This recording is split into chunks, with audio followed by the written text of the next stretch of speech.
Hi hello வணக்கம். Welcome to my channel TN education. இன்றைக்கி இந்த வீடியோவில் 90 டிகிரி பேராமெடிக்கல் கோர்சஸோட ரவுண்ட் 1 கவுன்சிலிங் ஷெடியூலை பற்றி தான் பார்க்க போகிறோம். இந்த மாதிரி எஜுகேஷனல் கண்டென்ட்டுக்கு நம்ம சேனலை சப்ஸ்கிரைப் பண்ணிக்கோங்க. தமிழ்நாட்டில் இருக்கிற எந்த ஒரு காலேஜஸ்லையும் உங்களுக்கு அட்மிஷன் என்னென்னா கீழே இருக்கிற அட்மிஷன் ஹெல்ப்லைன் நம்பருக்கு கால் பண்ணுங்கள். வாங்க வீடியோக்குள்ளே போகலாம். பிடிஎஃபோட மெயின் இன்டர்ஃபேஸ் உங்களுக்கு இப்படி தான் இருக்கும். Tentative online counselling schedule for paramedical degree course for general category and special category candidates only for government seats in government colleges. இப்போதைக்கு ரவுண்ட் 1 ஷெடியூல் மட்டும் தான் ரிலீஸ் பண்ணியிருக்காங்க.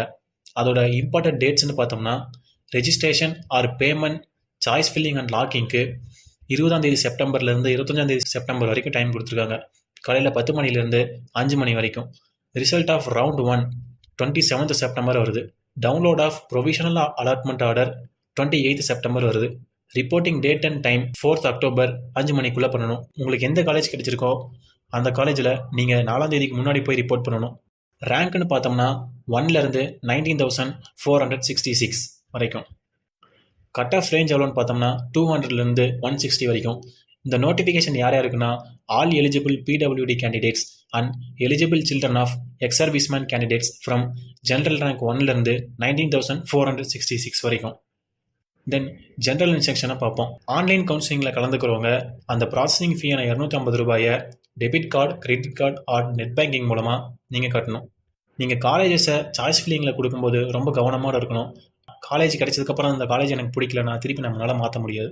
சீட் மேட்ரிக்ஸை ரிலீஸ் பண்ணுவாங்க, அதை பார்த்து தான் நீங்கள் சாய்ஸ் ஃபில்லிங் பண்ணணும். கனெக்டிவிட்டி எரர் ஆர் சர்வர் எரருக்கு டிஎன் மெடிக்கல் செலெக்ஷன் எந்த ஒரு பொறுப்பே இருக்காது. சீட் அலாட்மெண்ட் தரவரிசையின் அடிப்படை மற்றும் இடஒதுக்கீடுகளின் விதிப்படி அமையும். பிடபிள்யூ கேண்டிடேட்ஸ் அவங்களுக்கு தேவையான காலேஜஸ் மட்டும் சாய்ஸ் பண்ணுற மாதிரி அறிவுறுத்தப்படுறாங்க. ஆன்லைன் கவுன்சிலிங்கான ஜென்ரல் இன்ஸ்ட்ரக்ஷன் அஃபிஷியல் வெப்சைட்டில் வெளியிறதா சொல்லியிருக்காங்க.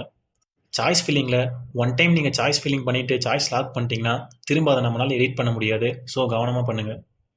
சப்போஸ் இப்போ உங்களுக்கு ஒரு காலேஜ் கிடைச்சிருச்சு, ஆனால் நீங்கள் அந்த காலேஜில் ஜாயின் பண்ணலைன்னா நீங்கள் அடுத்த ரவுண்டு போயிடுவீங்க. இப்போ உங்களுக்கு காலேஜ் அலாட்மெண்ட் ஆகிடுச்சு. சப்போஸ் அந்த காலேஜுக்கு நீங்கள் போனதுக்கப்புறம் உங்களோட சர்டிஃபிகேட்ஸ் ஏதாவது தப்பாக இருந்துச்சுன்னா அந்த காலேஜ்லேருந்து எப்போ வேணால் நீங்கள் வெளியேற்றப்படுவீங்க. காலேஜ் அலாட்மெண்ட் ஆனதுக்கப்புறம் அந்த அலாட்மெண்ட் ஆர்டரில் நீங்கள் எப்போ போய் அந்த காலேஜில் ஜாயின் பண்ணணும், எந்த டைமுக்குள்ளே போகணும்னு சொல்லியிருப்பாங்க. அதுக்குள்ளே நீங்கள் போய் ஜாயின் பண்ணணும். அலாட்மெண்ட் ஆர்டர் டவுன்லோட் பண்ணதுக்கப்புறம் உங்களை ஒரிஜினல் சர்டிஃபிகேட்ஸை காலேஜுக்கு கொண்டு போய் ஜாயின் பண்ணணும். அலாட்மெண்ட் ஆர்டரில் இருக்கிற டைமுக்குள்ளே நீங்கள் போகலன்னா அந்த காலேஜுக்கு உங்களோட அலாட்மெண்ட் ஆர்டரை கேன்சல் பண்ணுற அளவுக்கு தகுதி இருக்குது. ஜெனரல் இன்ஸ்ட்ரக்ஷன் இவ்வளோ தான். இந்த மாதிரி எஜுகேஷன் கண்டென்ட்டுக்கு நம்ம சேனலை சப்ஸ்கிரைப் பண்ணிக்கோங்க. அட்மிஷன் ஹெல்ப்லைன் நம்பருக்கு கால் பண்ணுங்கள்.